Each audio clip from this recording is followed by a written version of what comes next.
All right, this is the prisoner's dilemma paradox.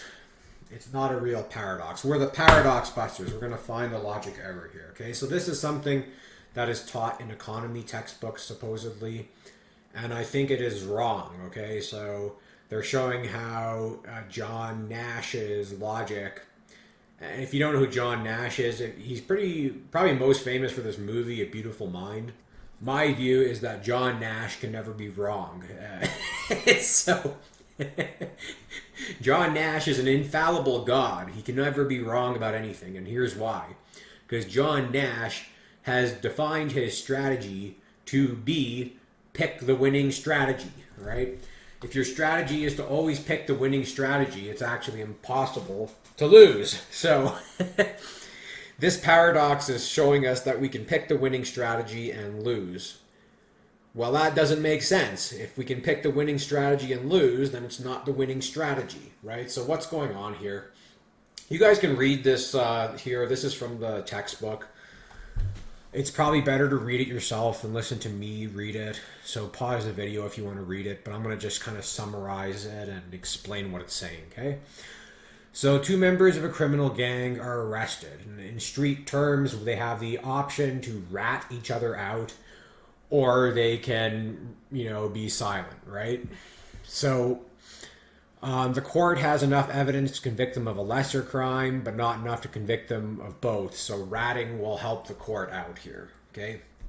So you're going to be prisoner A. Let's say this is you, okay? You're prisoner A, and you don't know what prisoner B is going to do.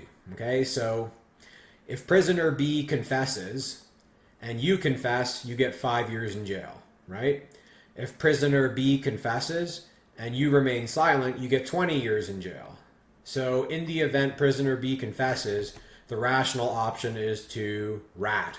Okay, you should be the rat because the rat will get 5 years and the silent guy gets 20 years, okay? Now, prisoner B can also remain silent. All right, so if he remains silent, then you confess, you get 0 years in prison. If he remains silent and you remain silent, you get 1 year in prison, right? So in this case, it's rational to be the rat. You should be the rat here.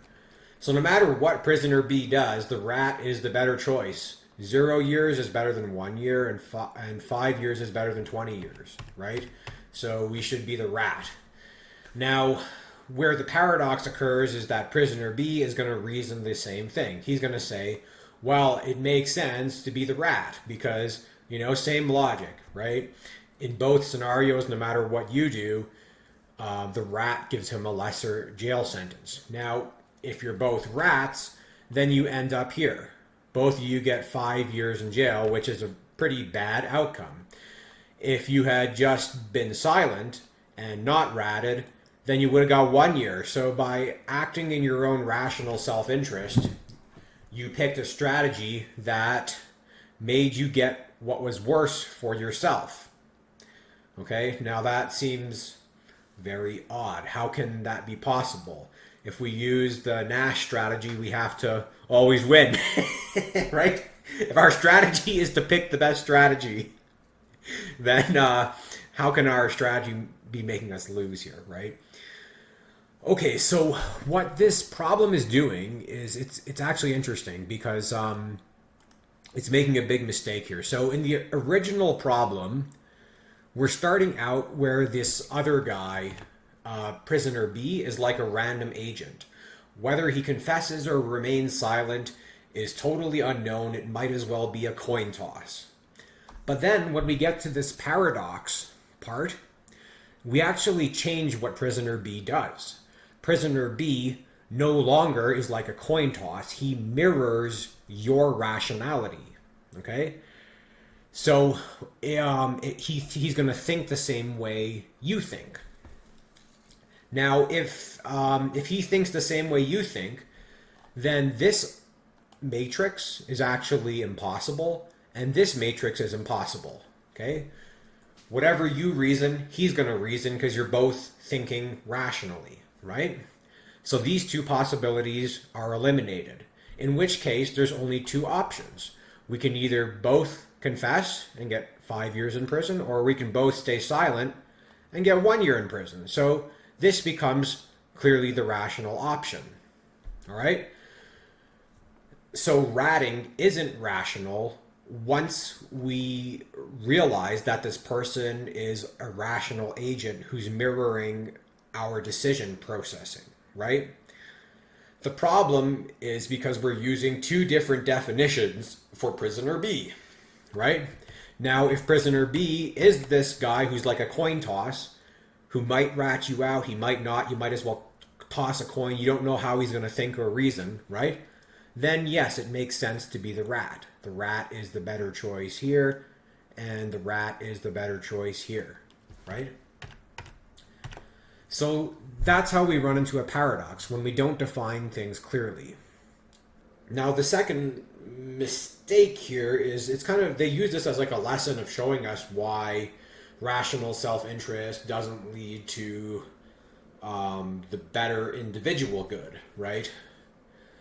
But in this case, it does, okay? In this case, cooperation is the rational option, and it's better for both the self and the group. This would actually be like an example supporting capitalism rather than kind of like opposing Adam Smith and his logic.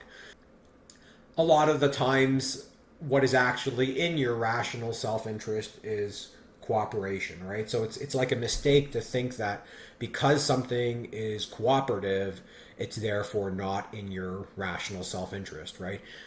What can benefit you can be good for others, and it can also be bad for others. That's just the nature of reality, all right? What do you think? Is that a good debunk? Did I break this? I think this is correct. I think Nash can never be wrong. He is infallible.